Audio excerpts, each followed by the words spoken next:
नमस्कार दोस्तों, स्वागत आपके अपने YouTube चैनल आपके अपने परिवार जी के जीनियस वास्तव में।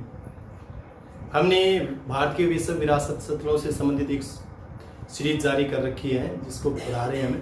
तो आज जो हम जिक्र कर रहे हैं, मैंने जैसे पिछली वीडियो में आपको बताया था भी भारत में विश्व विरासत सूची के अंदर जो हम जिक्र कर रहे थे, भारत में विश्व विरासत स्थल, तो मैंने जिसे पढ़ाया था 1983 में आपके 4 स्थल जो घोषित किए गए थे।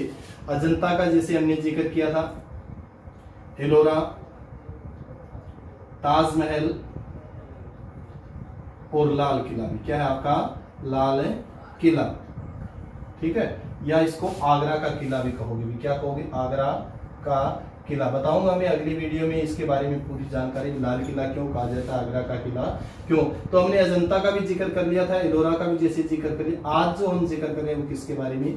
ताजमहल के बारे में। बहुत ही इंपॉर्टेंट चैप्टर है, हमेशा यहाँ से क्या है सैकड़ों क्वेश्चन पूछे जाते हैं, तो आपको ध्यान होना चाहिए। आज जो हम जिक्र कर रहे हैं किसके बारे में चर्चा करेंगे? ताजमहल के बारे में। ताजमहल का जैसे जिक्र करेंगे, ताजमहल सबसे पहले आपको ध्यान होना चाहिए ताजमहल है कहां पर है, तो ये आपका आगरा में है। कहां पर है ये आपका? आगरा, यानी आगरा उत्तर प्रदेश में। कहां पढ़ोगे? आगरा उत्तर प्रदेश में आपका क्या है? ताजमहल है।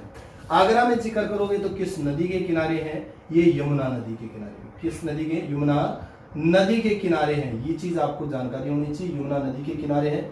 निर्माण किसने करवाया था जैसे जिक्र करते हैं इसके बारे में? निर्माण, तो निर्माणकर्ता जो रहेंगे आपके शाहजहां। क्या रहेंगे? शाहजहां। शाहजहां ने किसके याद में इसका जो निर्माण करवाया था, याद का जैसे जिक्र करते तो मुमताज महल के। Mumtaz Mahal, very very important question है, मुमताज महल का जैसे जिक्र करो, ठीक है। यानी ताजमहल कहां पर है? कई बार क्वेश्चन पूछा गया है, भारत के किस राज्य में है? तो आगरा में जैसे जिक्र करते हैं, उत्तर प्रदेश में। किस नदी के किनारे स्थित है? तो आपको ध्यान होना चाहिए ये आपकी यमुना नदी। खासकर आपको ध्यान होना चाहिए यमुना नदी के किनारे ताजमहल को इसलिए बनाया गया था क्योंकि ताजमहल की जैसे हम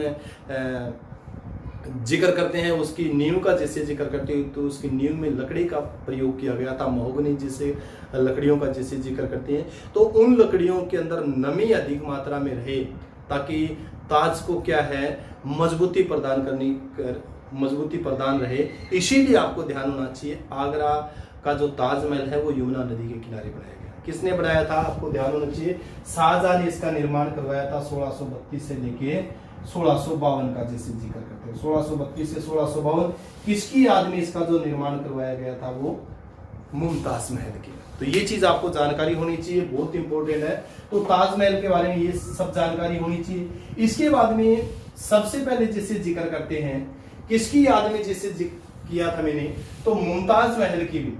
मुमताज महल, तो मुमताज महल की याद में अब यहां से सैकड़ों बार क्वेश्चन पूछे गए हैं। मुमताज महल की याद में क्या करवाया गया था? आपके ताजमहल का निर्माण करवाया था किसने? शाहजहां ने। तो मुमताज महल का जो नाम है वो अंजुमन बानो बेगम था। अंजुमन बानो बेगम, ठीक है भी। ये वास्तविक नाम है भी। क्या इसका वास्तविक नाम है? ये चीज आपको ध्यान होना चाहिए। यानी अंजुमन बानो बेगम जो है, ये सैकड़ों बार ये क्वेश्चन भी रिपीट हुआ है। यानी मुमताज महल का जो वास्तविक नाम क्या था? तो अंजुमन बानो बेगम है। मुमताज महल इसके नाम एक उपाधि थी। जैसे शाहजहां का भी हम जिक्र करते हैं तो शाहजहां को क्या कहा जाता है? खुरम। वास्तविक नाम क्या था उसका? खुरम था, परंतु उसको किसकी उपाधि दी गई थी? शाहजहां की। तो आपको ध्यान हो। इसके अलावा जिसे जिक्र करते हैं, ये पर्शिया की राजकुमारी थी। कहां की राजकुमारी थी? पर्शिया की राजकुमारी थी। ये भी आपको ध्यान होना चाहिए। तो अंजुमन बानो की जो 1612 में किसके साथ शादी हुई थी? शाहजहां के साथ। किसके साथ? शाहजहां के साथ इसकी शादी हुई थी 1612 में। और 1631 में 14वीं संतान भी, ठीक है, 14वीं संतान, ठीक है, जिसे गौर बेगम का हम जिक्र करते हैं। गौर बेगम, ठीक है, गौर बेगम। यानी 14वीं संतान कौन थी इसकी? वो 14वीं संतान गौर बेगम थी।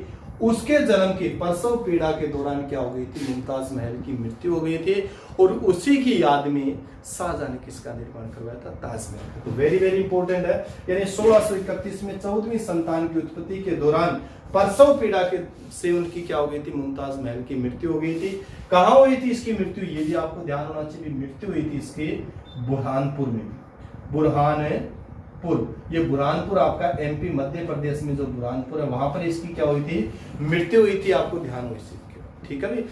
तो बुरहानपुर में ही सबसे पहले इसको क्या है, दफना दिया गया था, दफना दिया गया था, ठीक है। परंतु बाद में इसको वहां से उसकी कब्र को निकालकर कहां स्थानांतरित किया गया था, आगरा में, आगरा के ताजमहल में। आपको याद होना चाहिए, थोड़ा सा इसके बारे में जानकारी होनी चाहिए। शाहजहां जो ताजमहल बनवाना चाहता था वो बुरहानपुर मध्य प्रदेश में बनवाना चाहता था, परंतु बुरहानपुर में आपको ध्यान होना चाहिए मार्बल की आपूर्ति न होने के कारण उसने अपना जो डिसीजन है, निर्णय लिया कहां पर, ताजमहल बनाने का, आगरा में। तो आगरा में आपको ध्यान होना चाहिए, आगरा में उसने ताजमहल को बनाया था। सबसे पहले मुमताज महल या अजमल बांगो बेगम को बुरहानपुर में दफनाया गया था, परंतु वहां से बुरहानपुर से निकालकर कहां दफनाया गया था, उसको फिर आगरा के ताजमहल में, ठीक है। ये चीज आपको जानकारी होनी चाहिए। अब जैसे एक चीज और भी क्लियर होना चाहिए, हम भारतीय इतिहास में जब पढ़ते हैं तो बाबर को भी सबसे पहले हम पढ़ते हैं भी कहां दफनाया गया था, आरामबाग आगरा में दफनाया गया था, परंतु बाद में उसकी इच्छा थी, उसकी इच्छा के अकॉर्डिंग कहां दफनाया गया था, उसको काबुल अफगानिस्तान के अंदर। इसी बात, ऐसी बात यहीं पर आपको। इसके अलावा एक मैंने लिखा था यहाँ पर पर्शिया राजकुमारी। तो पर्शिया राजकुमारी का जैसे मैंने जिक्र किया था, तो आपको ये जानकारी भी होनी चाहिए, नूरजहां की क्या है, ये भतीजी है। नूरजहां का जैसे आपने जिक्र सुना होगा, नूरजहां, तो नूरजहां की क्या है, ये मुमताज महल भतीजी। नूरजहां का सुना होगा नाम आपने, नूरजहां, मेहरुनिसा जिसका क्या था, वास्तविक नाम क्या था, मेहरुनिसा। तो नूरजहां जो है, नूरजहां क्या थी, नूरजहां की भतीजी थी जो मुमताज महल। और पिता का जिसे जिक्र करते तो आसफ खां भी क्या था, आसफ खां। ये कई बार ध्यान होना चाहिए, इतिहास जितना आप आपस में जोड़ोगे, जितना आप संयोजित करोगे, उतना ही बढ़िया आपका रहेगा, ठीक है। अब पत्नी शाहजहां की थी, किसकी पुत्री थी, आसफ खां की थी, भतीजी किसकी थी, नूरजहां की थी। ये चीजें पढ़ो आप। इसके बाद में अगर पोती पूछ ले तो आप सबको ध्यान होना चाहिए, पोती किसकी थी, तो पोती किसकी थी, ये ग्यास बेग की भी, किसकी थी आपकी पोती, ग्यास बेग, ठीक है भाई, ग्यास बेग सुना होगा। ग्यास बेग का जैसे जिक्र वेरी वेरी इंपॉर्टेंट क्वेश्चन है, ग्यास बेग का जैसे हमें जिक्र करते हैं, खासकर मैं जो मुगल, खासकर हुमायूं का जो मकबरा, उसका जब जिक्र करूंगा, उसके वास्तुकार के रूप में जब हम किसको जानेंगे, ग्यास बेग को जानेंगे, ठीक है भाई। यानी पर्शियन जो था, ये चीज भी आपको क्लियर होना चाहिए। तो ग्यास बेग जो है, ग्यास बेग की पुत्री क्या थी आपकी, नूरजहां, और नूरजहां का भाई आसफ खां, और आसफ खां की पुत्री आपकी मुमताज महल, ठीक है, मुमताज महल या अंजुमन बानो बेगम। ये चीज भी आपको क्लियर होना चाहिए। ऐतिहासिक कथाएं बहुत ज्यादा है, जिसका मैं वर्णन करना चाहूँ तो बहुत लंबी आपकी वीडियो बनती है। जैसे कहाँ इनका संबंध जैसे हुआ था, मीना बाजार का हम जिक्र करें, शाहजहां और मुमताज महल का किस तरह से देखा था, उम्र उस समय कम थी। ये एक ऐतिहासिक चीजें हैं, आप पढ़ो ज्यादा से ज्यादा इन चीजों के बारे में। तो हम जिक्र कर रहे थे, जैसे जिक्र कर रहे थे किसकी पुत्री थी, आसफ खां की पुत्री थी। हम दोबारा अपने टॉपिक के ऊपर आते हैं, ताजमहल के ऊपर आते हैं। तो ताजमहल का जैसे जिक्र कर रहे थे हम, तो ताजमहल को शाहजहां ने जैसे बनाया था 1612 से लेकर 1632 में, 1632 से 1652, यानी कब बनाया था ताजमहल को, 1632 से लेकर 1652 में, ठीक है। कहते हैं भी 20 साल तक भी क्या है, 20 साल तक 20,000 मजदूरों ने काम किया था। 20,000 मजदूर जो थे, मजदूरों ने काम किया था, ठीक है। ये चीज आपको क्लियर होना, यानी 20 वर्ष तक 20,000 क्या है मजदूरों ने उस समय क्या किया था, काम किया था। अब जैसे जिक्र आता है, सबसे पहले भी ताजमहल जो है, इसके वास्तुकार कौन है, सबसे ज्यादा ये क्वेश्चन पूछा जाता है, वास्तुकार। यानी वास्तुकार, कुछ इतिहासकार तो ये कहते हैं भी ताजमहल की जो बनावट है, ताजमहल को जो डिजाइन तैयार करने वाला वास्तुकार जो है वो खुद शाहजहां था। परंतु इतिहास में जब हम इनके बारे में जानकारी एकत्रित करते हैं, पढ़ते हैं, तो आपको ध्यान होना चाहिए वास्तुकार जो था वो आपका था उस्ताद अहमद लाहौरी भी, उस्ताद अहमद लाहौरी। ठीक है भाई। यानी ताजमहल का जो वास्तु का सैकड़ों बार ये क्वेश्चन आपका पूछा गया, सबसे ज्यादा रिपीट होने वाला जो क्वेश्चन आपका कौन सा है, वो वास्तुकार पूछा जाता है। तो वास्तुकार उस्ताद अहमद लाहौरी है। और निर्माता का अगर हम जिक्र करें भी इसके निर्माता कौन है, निर्माण करने वाले कौन है, तो निर्माता पढ़ेंगे हमें ईसा खान भी, मोहम्मद है ईसा खान, ठीक है भाई, ईसा खान। ये कहां का था, जैसे फारस का था, मोहम्मद ईसा खान कहां का था, फारस। कहते हैं भी जैसे 20 वर्ष लगे थे, 20,000 मजदूरों ने काम किया था। वास्तुकार था जो उस्ताद है अहमद लाहौरी का, और निर्माता का जिससे जिक्र करते हैं तो आप मोहम्मद ईसा खान। दोनों क्वेश्चन ऐसे हैं ये निर्माता और वास्तुकार के बारे में, तो आपको जानकारी होनी चाहिए। अगर हम जिक्र करते हैं उस समय जो इसके ऊपर खर्च आया था ताजमहल बनाने के लिए, तो लगभग 3.20 करोड़ भी खर्च का जैसे जिक्र करते हैं खर्च, तो 3.20 करोड़ रुपए उस समय क्या हुआ था, इसके ऊपर खर्च हुआ था। अगर अब का देखे भी अब कितना बनता है, तो लगभग आपका क्या है 53 अरब रुपए, 53 अरब रुपए। यानी उस समय जो खर्च आया था इसके ऊपर कितना था, 3.20 करोड़। अगर आज की परिस्थिति, आज के समय में उसकी कीमत हम आंके तो लगभग 53 अरब रुपए क्या है उसकी कीमत है। ये जानकारी भी आपको चाहिए। इसके अलावा जैसे इतिहास में हम पढ़ते हैं तो कहते हैं भी उसने जो निर्माता और वास्तुकार थे, तो कहते हैं भी कारीगर जो थे हैं, कारीगर भी, कारीगरों की क्या कटवा दिए थे, हाथ कटवा दिए थे, हाथ कटवा दिए थे। ये बिल्कुल अफवाह है, क्योंकि आज तक किसी भी पुस्तक के अंदर हमें ये जानकारी नहीं मिलती। यानी किसी भी पुस्तक, किसी भी तरीके का कोई प्रमाण नहीं मिलता भी उन जो कारीगरों, वास्तुकार, जो निर्माता जो थे, उनके हाथ कटवा दिए थे। इतिहासकार भी कहते हैं भी शाहजहां कला प्रेमी था और शाहजहां ऐसा नहीं कर सकता है। इतिहास भी का कोई जानकारी तो मिले भी हाथ कटवा दिए। इतिहासकार कहते हैं भी शाहजहां ने उन कारीगरों को इतना पैसा दे दिया होगा, उतना पैसा दे दिया होगा भी उन्होंने अपने आजीवन समय तक काम करने की जरूरत ना पड़ी होगी। और जब भी उन लोगों के पास कोई गया है काम करवाने के लिए, कोई इमारत बनवाने के लिए, तो उन लोगों ने पहले ही कह दिया होगा अभी राजा ने हमारे क्या हाथ काट दिए। अब हाथ काटना मीन्स ये नहीं है उसके हाथों के टुकड़े टुकड़े कर दिए थे, पैसे देकर भी क्या है हाथ काटे जा सकते। ये जानकारी आपको होना चाहिए। तो कारीगरों के हाथ नहीं काटे गए थे उस समय, क्योंकि शाहजहां आप खुद एक कला प्रेमी था। औरंगजेब का हम कह सकते हैं, औरंगजेब तो केवल निर्दयी थोड़ा शासक कठोर था, परंतु शाहजहां ऐसा नहीं था। शाहजहां को भारतीय इतिहास में एक इंजीनियर सम्राट के रूप में भी जाना जाता है, इंजीनियर सम्राट। तो इंजीनियर जो सम्राट आपका कौन सा रहेगा, वो शाहजहां रहेगा। यानी जितना स्थापत्य कला का विकास मुगल काल में जो हुआ है, वो सबसे ज्यादा स्थापत्य कला का जो विकास है वो शाहजहां के समय। इसीलिए भारतीय इतिहास में शाहजहां को एक इंजीनियर सम्राट के रूप में भी हम जानते हैं। तो वेरी वेरी इंपॉर्टेंट है, ये चीज आपको क्लियर होना चाहिए।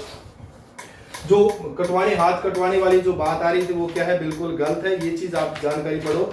इसके अलावा जैसे ताजमहल का हम जिक्र करते हैं, तो सबसे पहले तो आपको ध्यान होना ही चाहिए, जैसे इसकी ताजमहल के अंदर किसकी कब्र है, वो शाहजहां और मुमताज महल की।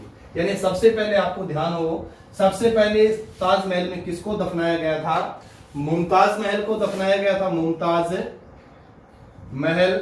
और बाद में इसकी शाहजहां की भी इच्छा थी भी मेरे को भी क्या है मेरी बेगम के पास, कहा मेरी बेगम के पास दफनाई जाए। तो दोनों की क्या है इसके अंदर कब्र है, आपको विदित होना चाहिए। शाहजहां यमुना के दूसरी तरफ क्या बनाना चाहता था, दूसरी तरफ एक काला ताजमहल भी बनाना चाहता है, काला ताजमहल, परंतु ये इसका सपना पूरा नहीं होने दिया। और शाहजहां को आपको ध्यान होना चाहिए 1658 में इसका पुत्र औरंगजेब क्या कर लेता है, कैद कर लेता है। औरंगजेब कैद कर लेता है और कहां पर रखता है, ये आगरा के किला में, आगरा के किले में। ठीक है भाई, जिसके बारे में मैं जिक्र करूंगा नेक्स्ट वीडियो के अंदर। तो आगरे के किले में क्या है, औरंगजेब शाहजहां को कैद करता है। तो उसके काला ताजमहल बनाने की जो इच्छा थी वो पूरी नहीं है उसकी। और आपको ध्यान होना चाहिए आगरा के किले में 1666 में फिर क्या हो जाती है, शाहजहां की मृत्यु हो जाती है। और शाहजहां की मृत्यु के बाद उसको ताजमहल के अंदर है मुमताज महल के साथ ही दफना दिया जाता है। ये जानकारी आपको होना चाहिए, बहुत इंपॉर्टेंट है। इसके अलावा जैसे ताजमहल को देखने के लिए हर साल 20 से लेकर 40 लाख लोग आते हैं।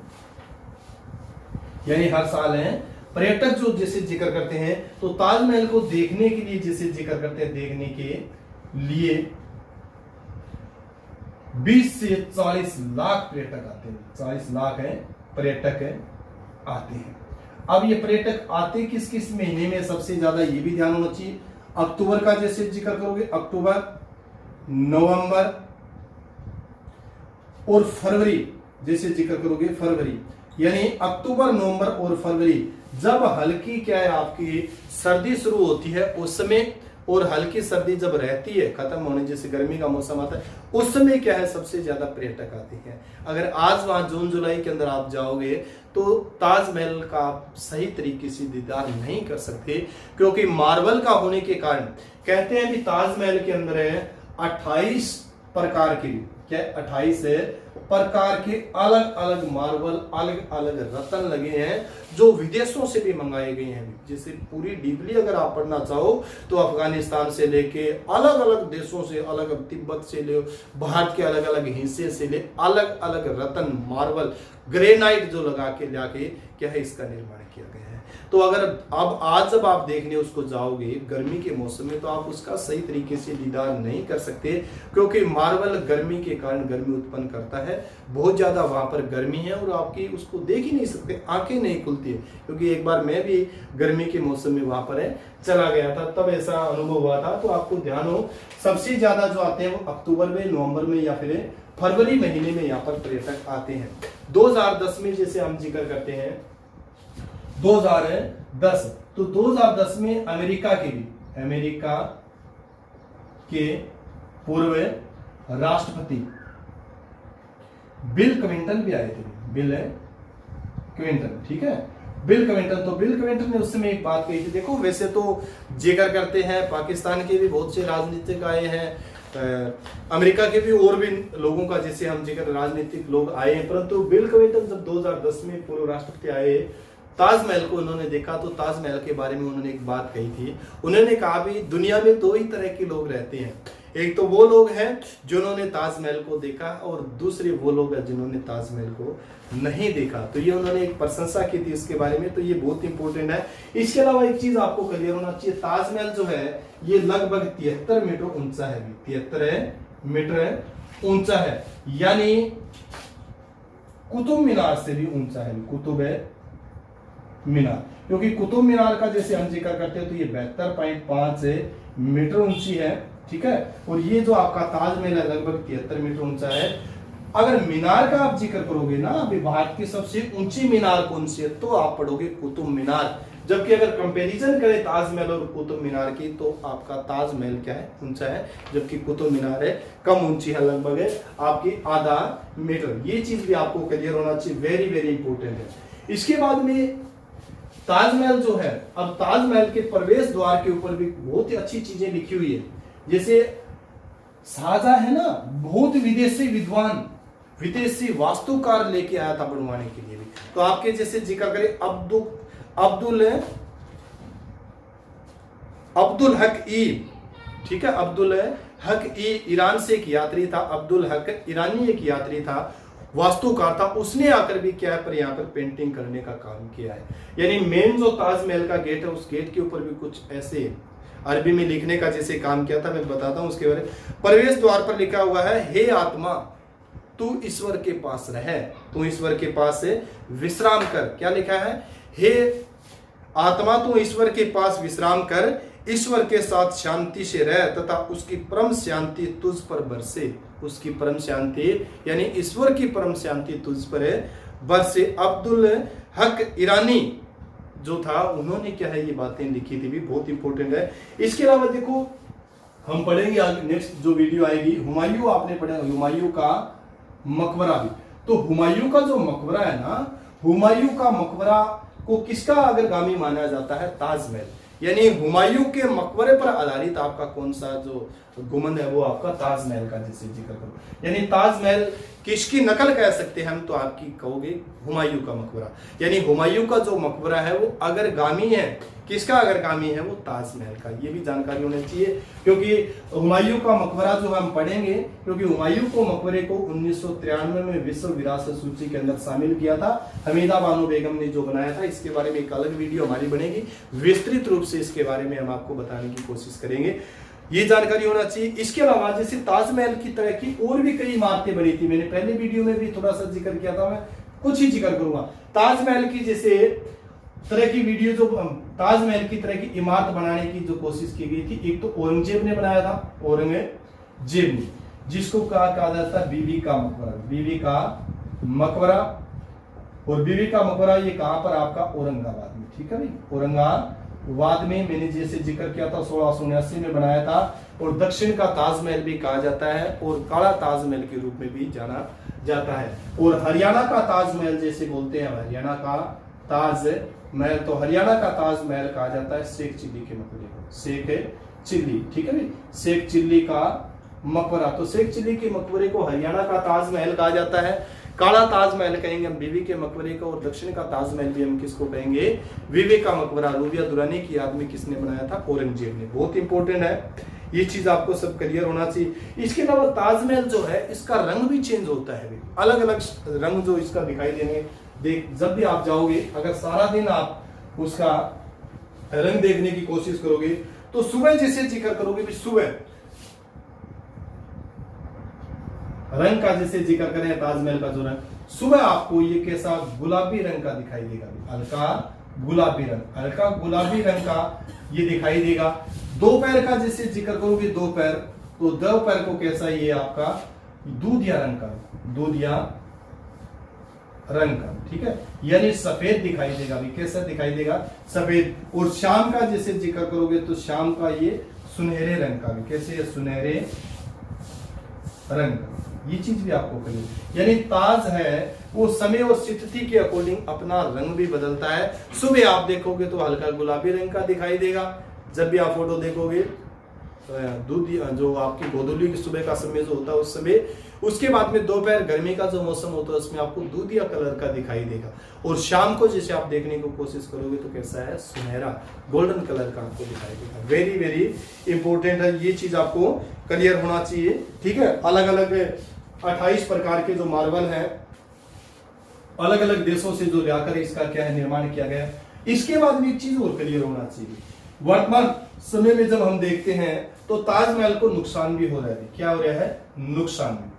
और किससे हो रहा है ये नुकसान, प्रदूषण से भी। किससे हो रहा है, आपका प्रदूषण के कारण।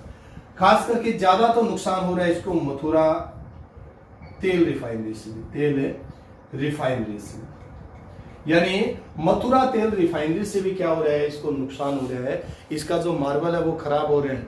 अब मथुरा तेल रिफाइनरी से किस तरीके से हो रहा है, ये चीज भी आपको, क्योंकि मथुरा तेल रिफाइनरी जब चल रही है तो अपना बहुत सा डस्ट, प्रदूषण, धुआं क्या है, वातावरण के अंदर छोड़ती है।